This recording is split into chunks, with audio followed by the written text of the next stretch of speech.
Got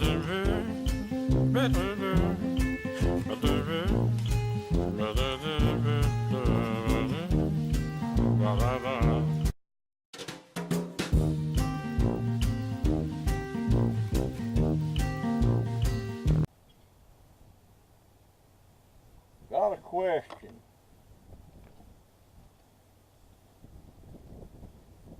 All my SD cards took a dump this morning. I put one in the camera and tried to use it. It would say card error. And I had like 4 or 5 of these things. And I'm thinking something's wrong with my camera. Then I'm thinking, surely I ain't messed these things up. And I'm wondering, would a magnet mess these up? Because I've had a lot of magnets laying around. But I went and bought me 3 new cards. And the camera, obviously you can see, is working fine. So I'm just curious about that. I'm so glad of that. Because my old cameras took a dump anyway. So now I'm going to try to scrap this. I have actually never taken one of these compressors apart off of an air conditioner or refrigerator. But I'm going to take this one apart. I think the first thing I'm going to do is cut this condenser, or whatever you want to call it, off.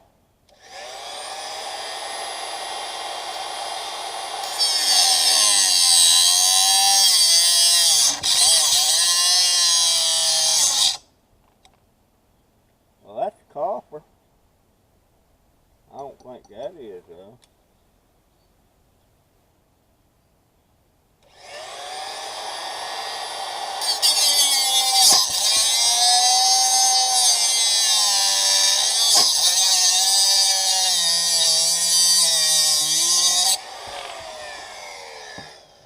That's into there.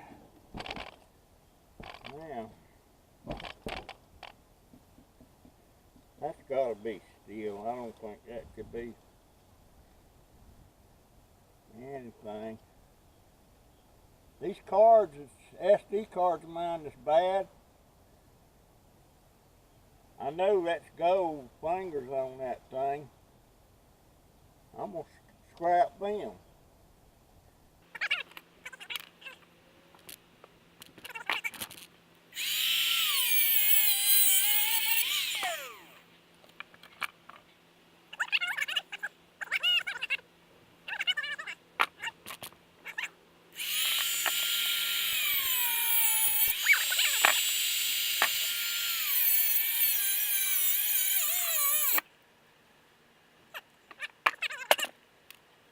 I want to see about getting into this thing. I never actually have opened one of these.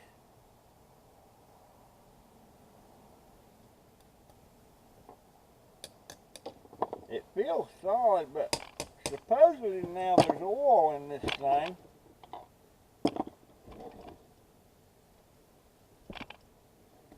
But I don't know how thick that metal is. I might wear out a blade or two.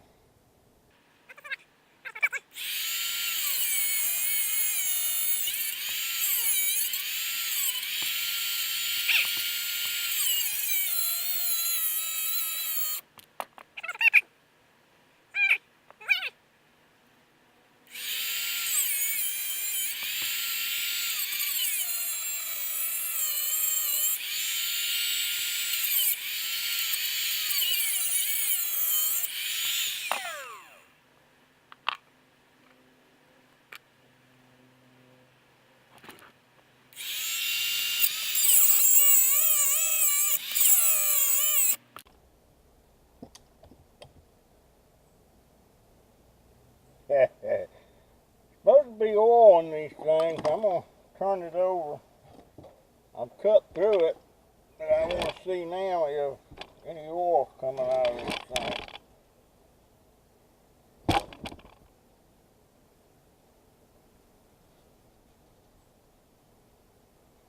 I don't see no oil coming out of it.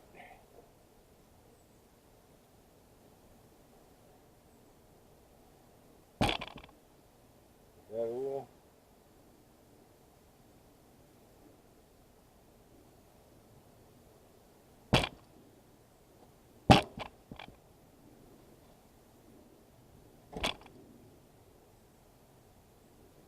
Yeah, there's some oil in there. Sure is. Let's see. Where is that hole?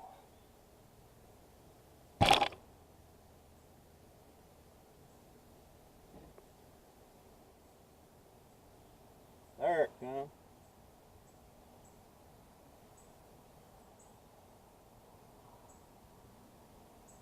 Looks clear.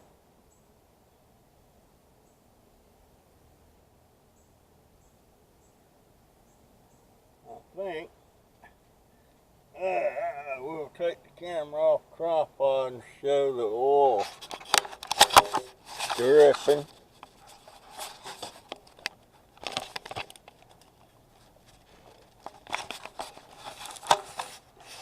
You can see down there on the ground where it's been going down there. Alright, I took the screw off of that thing, this thing on top, and what is that?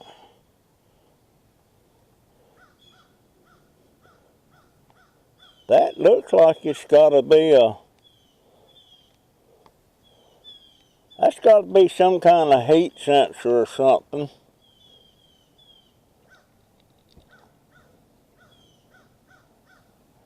So,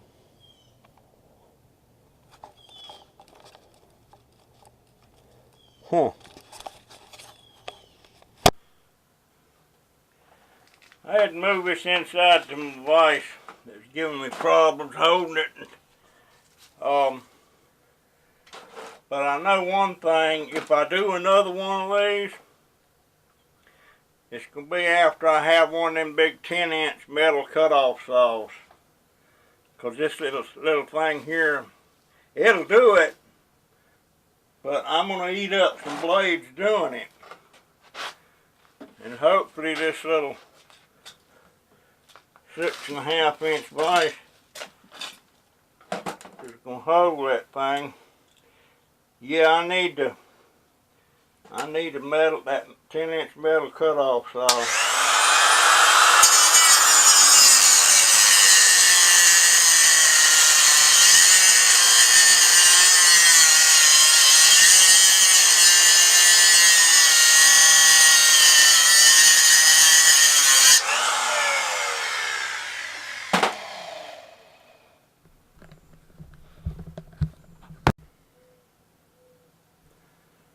Alright, I'm going to call a halt to this little demonstration.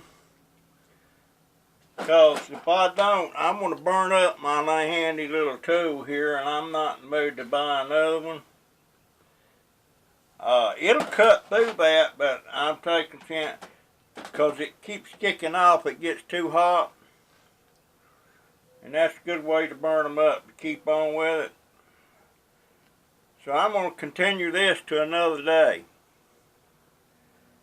However, I do have something I want to talk about.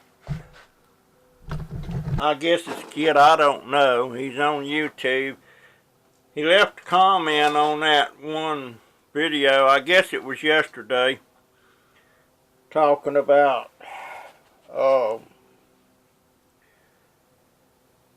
when I was scrapping those little bricks, you know, the power bricks and stuff, and chargers, getting this stuff out.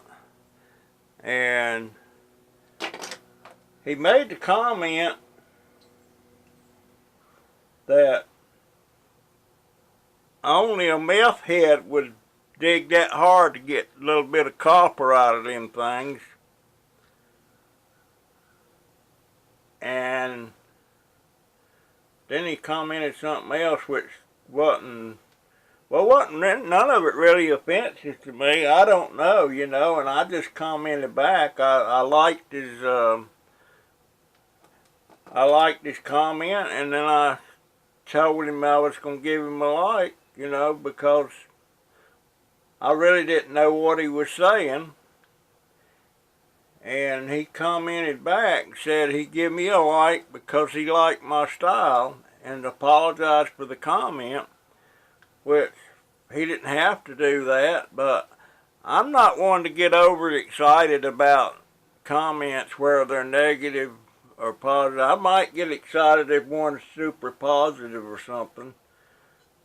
But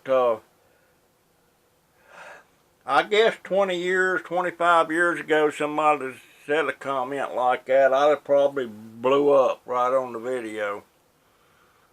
But I don't do that stuff anymore. That's just like driving down the road. Somebody piss you off, and then you start cussing them out, and in some cases you try to chase after them like you're going to do something when you get there, and you don't know who you're messing with. That might be a bona fide nut, and it might be somebody that made an innocent mistake. If you get cut off or somebody throws you a bird, go on about your business. It ain't gonna change a thing about your day. I don't do that anymore. You know, you bird me, right back at you, but I ain't gonna get upset and raise hell and chase after you and all that crap. If somebody was following me too close years ago, I would brake check them. In other words, I'd slow down real quick to tell him to get off my ass. And the last time I did that, it was a semi or a dump truck's what it was, and that sucker almost hit me. So what did I accomplish? I accomplished learning my lesson. You don't brake check nobody. Just go on about your business. It ain't worth it. You don't know who you're dealing with. And lots of young people ain't learnt that yet. Unfortunately, some of them ain't ever going to learn it. It's going to be too late, and they're going to get hurt or shot or something like that. So, my suggestion is you just go on about your day. Be nice, whether they're nice or not. And I had a situation with my SD cards. I thought I had pretty good SD cards. And I had about 6 of them things, I think. And let me put my glasses on. I'm paying almost $12 a piece for these things. It's SPHC 8 gigabyte Gigastone. I don't know if you can see that or not. This camera don't seem to focus very well at all, but anyway, every time I put one of them in, it would come back card error. And I thought since all of them was coming back reading that my camera was on the fritz, and if it was, I was screwed, because I can't buy another camera until next month, and then it'd be hard pressed to do it. Then I got to thinking, let me go get a couple of new cards. So I went and got 3 new cards, $36 worth, same brand. Popped one of them in and everything was fine. So I'm wondering, since I've been around magnets and stuff, and I have a habit of laying them out here as spares and stuff on my table, if something ain't corrupted them things where they wouldn't work. I don't know. And I was always curious what was inside of one of them things. Since I had 6 bad ones, I decided to scrap them.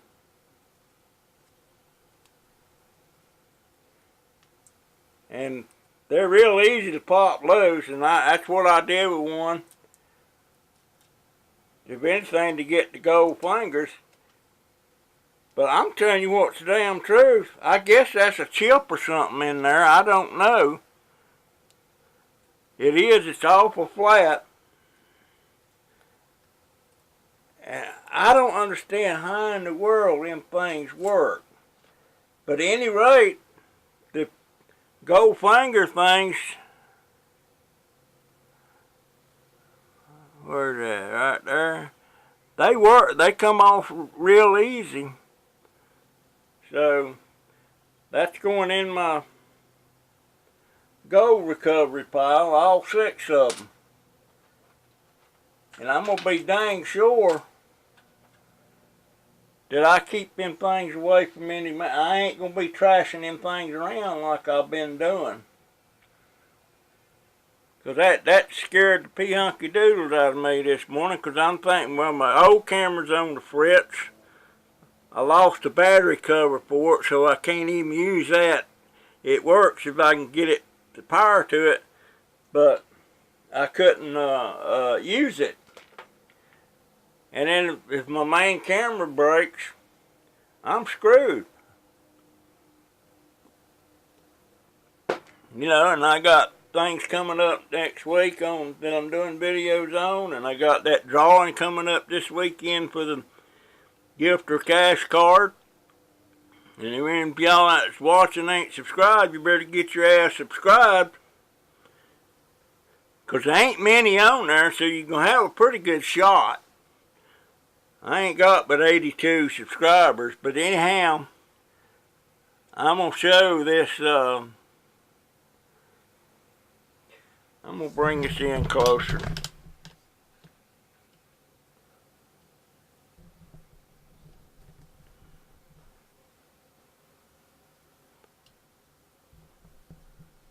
I hope that shows up. But anyway, I bent that thing. I just took it in there and did that number. And then bent it back the other way. And lo and behold, it came apart. There's that part.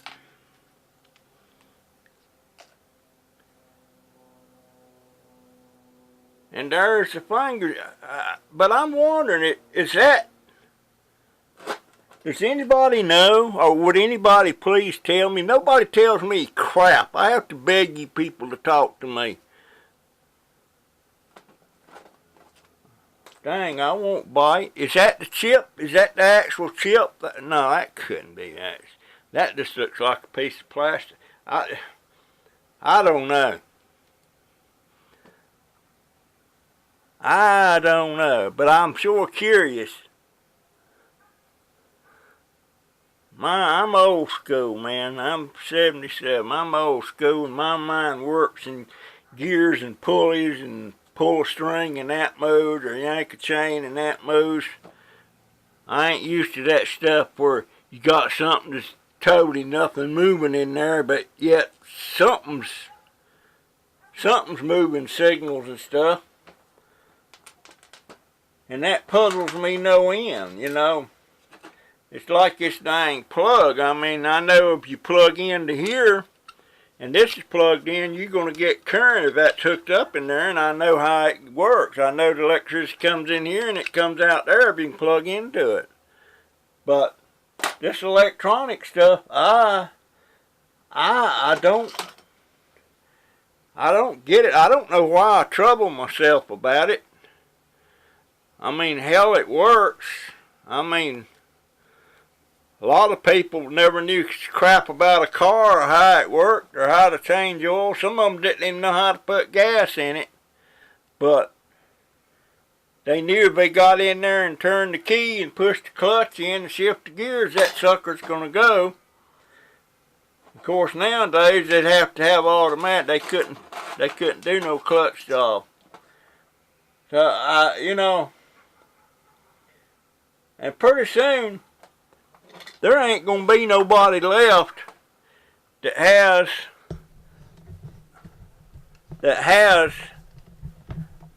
get over there, that has a living memory. You know what? Let me pull that dang door shut. That's too much light coming in there on my face. If I can get up without tripping myself.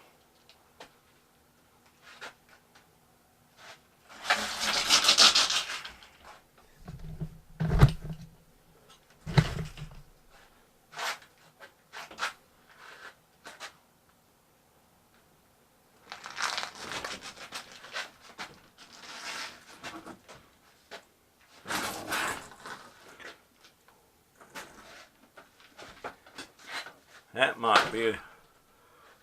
might be a little, that might be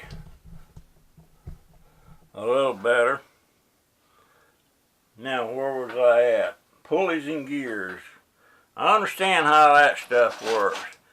I am kind of halfway understand how these little bricks work. You know, the electricity goes in. I understand how it goes around in these transformers and reduces it down to a specific current. I kind of understand that, but I don't understand all the stuff that goes on in these little transistors, if that's what they call them anymore. It's just, my mind's full of stuff that I don't know that I would like to know. And I can't read a book and then know how stuff works. I'm a show and tell person. Show me. Let me do one. Just like this compressor thing I'm trying to cut open. I could read a book and tell them about to saw that thing open with this little tool of mine. But never thinking that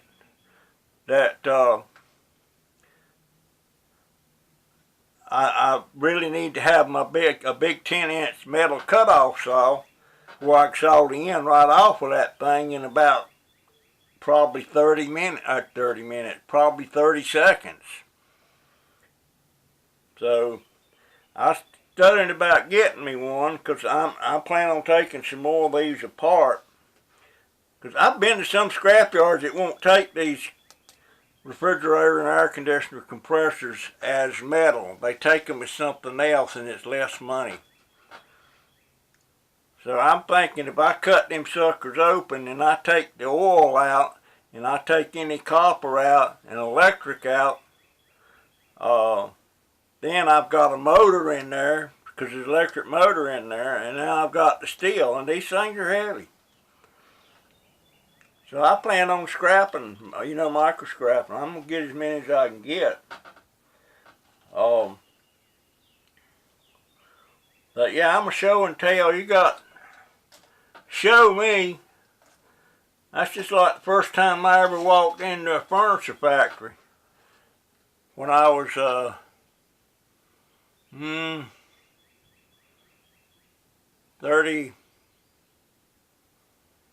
32, I guess, maybe 30. No, it was before that. I walked in a furniture factory in 1978. I didn't even have any kids back then. But I walked in the furniture factory, and you could have wrote all that stuff down in the book, and there's no way I could ever learn how to build that furniture.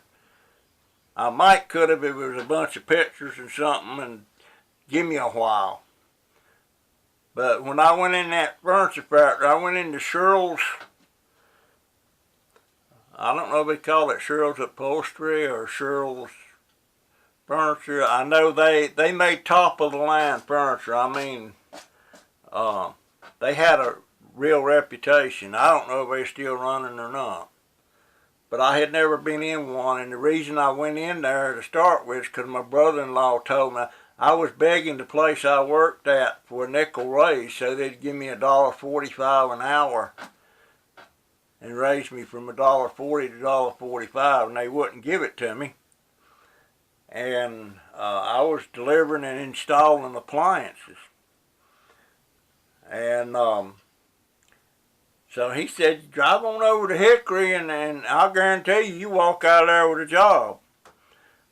So I went over there and I walked in there and I walked out with a job. And guess what?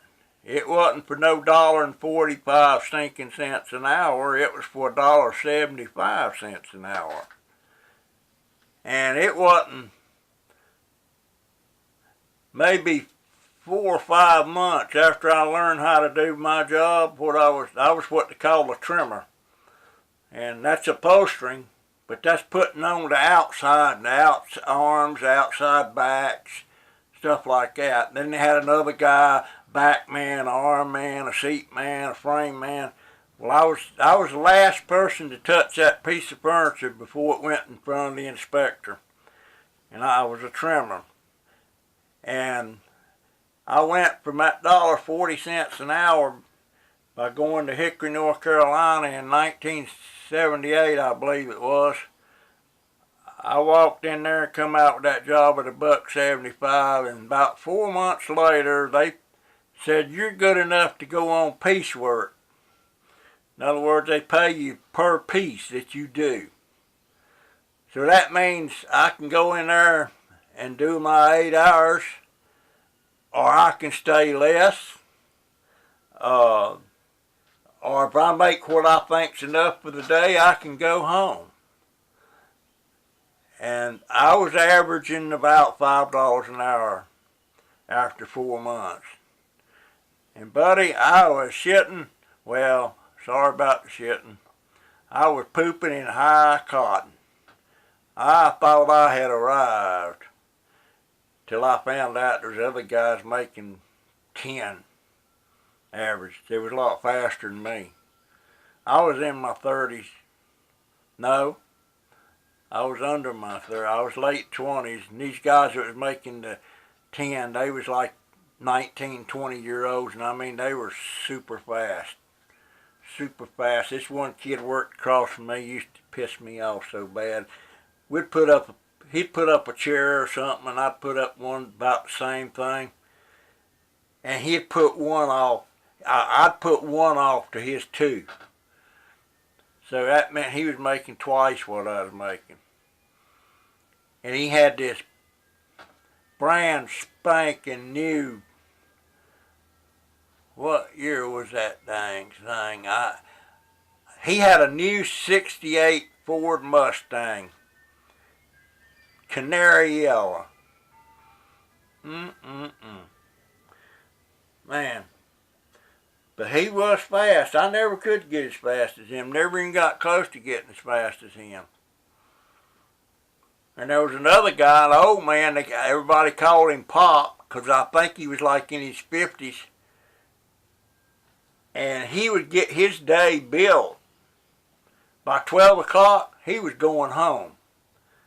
Because he had his day built. In other words, he had his day built in half the time that it took somebody else to do their whole day by staying there the full 8 hours and then struggling to do that. But my God, I loved that work. That's how I got started in furniture, and then I got stupid and decided I needed my own business, and I should have stayed right in the factory. I'd have had pension, retirement, and a hell of a lot more Social Security than what I'm getting now, but I had to be a businessman. I had to be the boss, and I was. At one point there, my payroll was running $10,000, $12,000 a week. Having to pop that money out every week just to pay my employees. some weeks I paid my employees, and me and my wife didn't get paid. There wasn't nothing left. We always took care of the employees. And in hindsight, that was